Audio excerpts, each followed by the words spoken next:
السلام عليكم ورحمة الله وبركاته. ازيكم يا حبايب قلبي؟ عاملين ايه؟ يا رب تكونوا بخير وصحة وسلامة وسعادة وراحة بال. اللهم استرنا فوق الأرض وتحت الأرض يوم العرض عليك يا رب.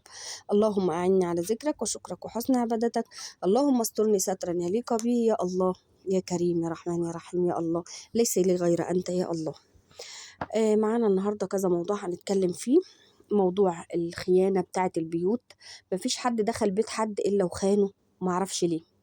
طبعا إلا من رحم ربي، اللي يعرف ربنا سبحانه وتعالى هو ده الشخص الوحيد اللي بيكون بيعمل بدخلة البيوت. غير خيانة البيوت كمان عندنا خيانة الصحاب، بعد ما يروحوا عمرات مع بعض ويرجعوا يخونوا بعض. و يعني لما تبقى واحدة سنها كبير في السن، زي 44 كده، وتيجي تخون فلانة وعلانة وترتانة، انت ما خليتيش حبيب. لو انت مفكرة ان الداعم لما يخش عند قلة ان كده خلاص انت كسبتي الدنيا كلها، تبقي غلطانة، تبقي غلطانة. غلط ليس له حدود، ليس له حدود. واللي زعلان ان الداعمة دخلت هنا او هنا او هنا او بيفكر يعاتبها، برضو يبقى غلطان.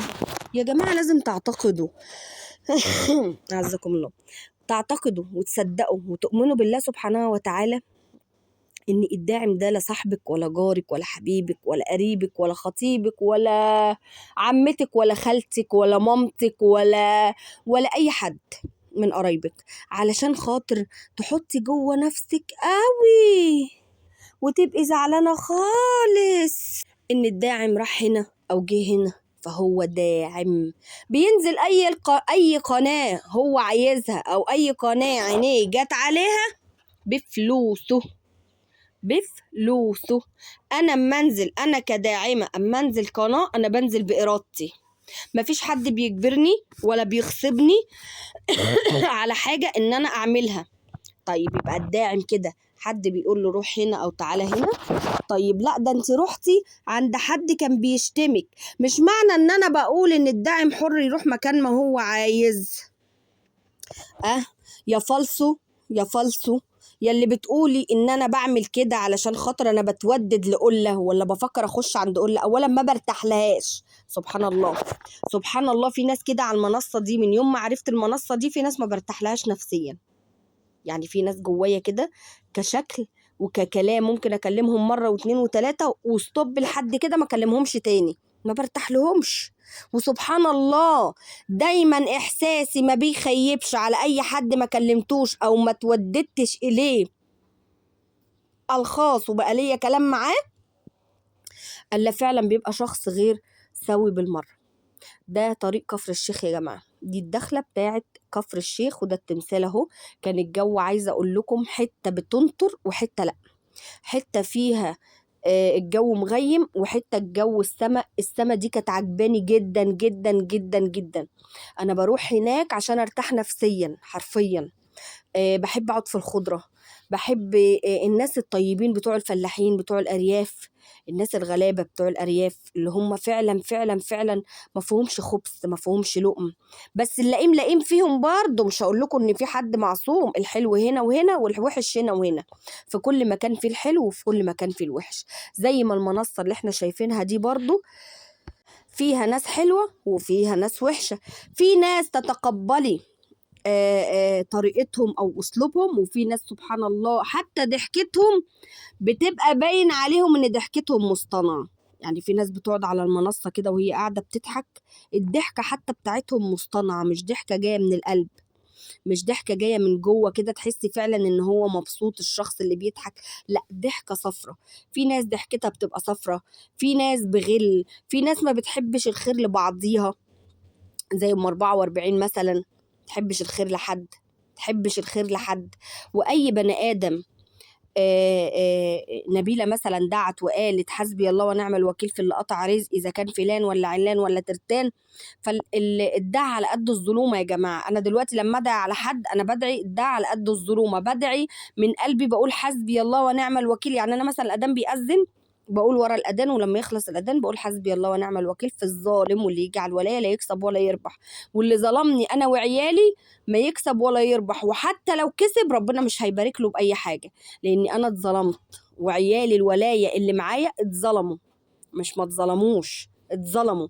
بس ربنا قادر وربنا كريم وربنا ستار وربنا بصوا يعني احلى منه مفيش، احلى من كرم ربنا وعطاء ربنا ان احنا ماشيين بستر الله سبحانه وتعالى مفيش. انا عايزه اقول لكم انا حاطه الشال هنا عشان ما حدش يقول لي انت حاطه الشال في الطابلو ليه. انا حاطه الشال في الطابلو علشان كان مبلول، اليوم اللي قبله كنت في فرح وكنت مروحه بيه مبلول، فكان لازم اكمل ايه البلالان بتاعه من المطره، لاني واخداها اليوم اللي قبله انا وهنا على راسنا يا مطره، رخي رخي على قرعه بنتي ونفسي. فكنت بكمل النشفان بتاعه، كنت غسلته بقى اعزكم الله وشطفته ونشرته، نشف كده اتشفشف شويه بس لسه مبلول، فقلت بقى اكمل النشفان بتاعه في الطابلو بحيث ان هو ايه حتى لو في نسمه هواء هيتنشفه عبال ما اروح ايه البلد، يعني عبال ما اوصل كفر الشيخ. فقلت ايه انشفه علشان خاطر طبعا هناك برضو الجو ساقع. يعني انتوا هتشوفوا معايا في الفيديو دوت كذا مكان، هنا المكان مشمس بسيط والسما جميلة ورايقة، والمنظر ده أنا عايزة أقول لكم بلاقي فيه راحتي النفسية، منظر السما الجميل ده. في مناطق تانية أول ما نطلع على الكوبري بتاع الدولي هتلاقوا إن الجو غيم وكانت بتمطر، فأنا مورياكم كل المنظر كله والشكل كله. دخلت كفر الشيخ زي ما انتوا شايفين كده كلها إبراج، عشان اللي كان بيكذب نبيلة وبيقول إن هي في بلد أرياف أو بلد فلاحين أو الدنيا رخيصة عندها، فبرضو الدنيا غالية. ولاد خال جوزي شاريين شقة ب2 مليون جنيه في الأبراج اللي هي الكبيرة اللي أنا هوريها لكم دلوقتي واحنا داخلين الناحية التانية. يعني احنا هنلف من تحت الكوبري شمال هوريكم إن المباني دي غالية مش رخيصة، شاريين شقة ب2 مليون جنيه. المليون جنيه دلوقتي يا جماعة زي 100,000 جنيه، بيتعامل معاملة 100,000 جنيه. الشقة أم 200,000 بقت ب2 مليون دايركت. ملناش دعوة بقى بالأرياف وملناش دعوة بالفلاحين، برضو حتى الأرياف الإيرات اللي هو فما حدش يظن في حد ظن سوء، حتى الإيرات اللي هو الزراعة بقى بمبلغ وقدره، يعني حتى الأراضي الزراعية بقت بمبلغ وقدره، حتى لو في الأرياف بقت بمبلغ وقدره. يا جماعة محدش في الدنيا دي كلها كان يعرف التارجت اللي البلاد دي كلها هتعدي فيه، محدش يعرف الغلو اللي حصل ده. زي ما انتم شايفين الابراج دي مش اقل من 2 مليون جنيه.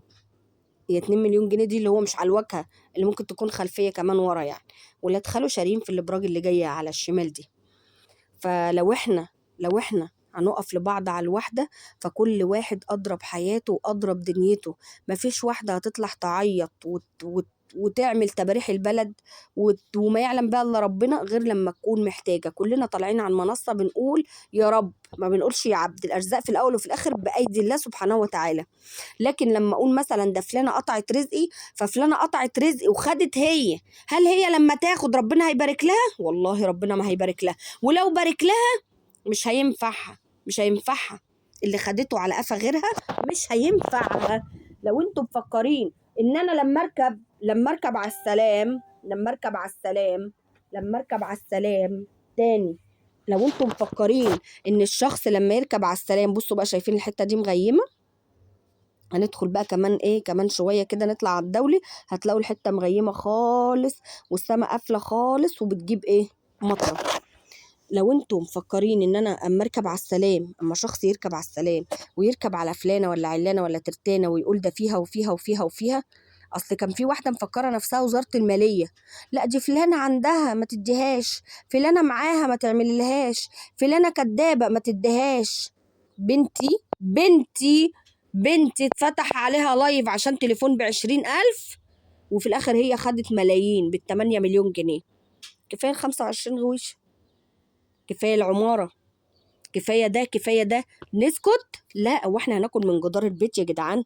هناكل من البيوت يا جدعان اللي احنا جايبينها؟ لا مش هناكل من البيت، مش هاخد من جدار البيت واكل. يا اختي اصرفي ال25 غويش، اصرفي منهم وكلي منهم، انزلي اشتغلي في القهوه وقفي كده مع جوزك واشتغلي وهاتي جنيه كلي بيه.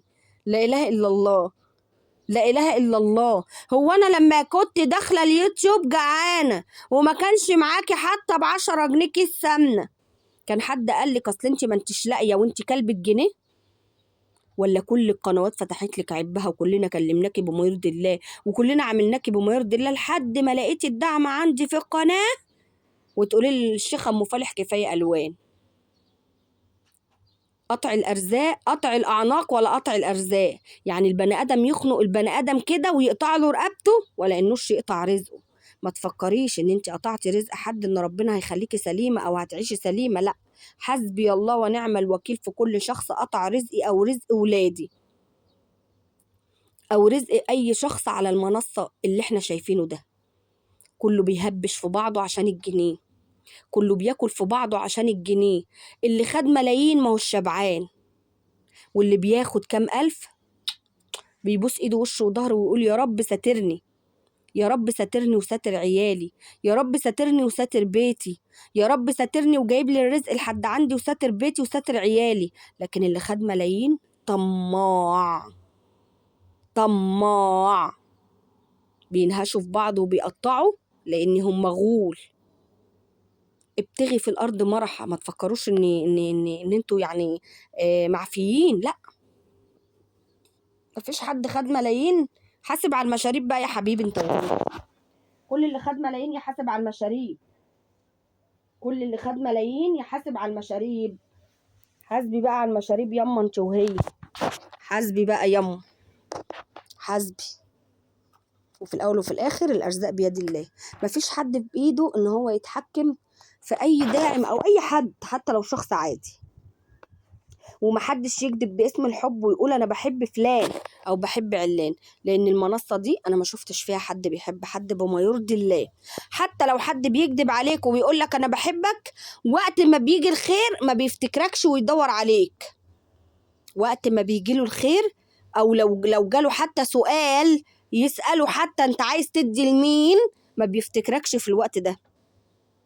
طب انت ازاي بتكذب عليا باسم الحب كشخص وتقول لي ده انا بحب لك الخير وبحب لك وبحب لك وبحب لك، وانت في الاول بوريكوا الخاتم ده فالصو طبعا.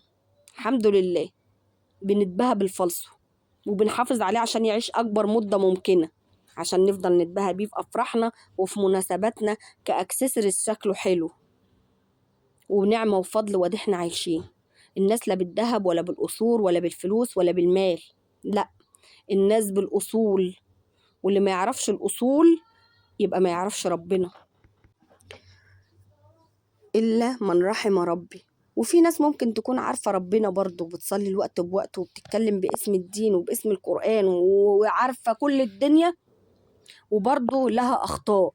مفيش حد فيكم معصوم من الخطأ. المنصة دي كلها لها أخطاء، كل بني آدم ليه أخطاء. أنا ليه أخطاء، أنا كشخصي ليه أخطاء، وممكن حد غيري هو اللي يعلق عليا أو هو اللي يطلع الأخطاء دي فيا. لكن انا عارفه اخطائي كويس. الدنيا هنا كانت بتمطر، عايزه اقول لكم مطره يعني على الطريق الدولي ده، مطره ملهاش عدد، مطره ملهاش عدد.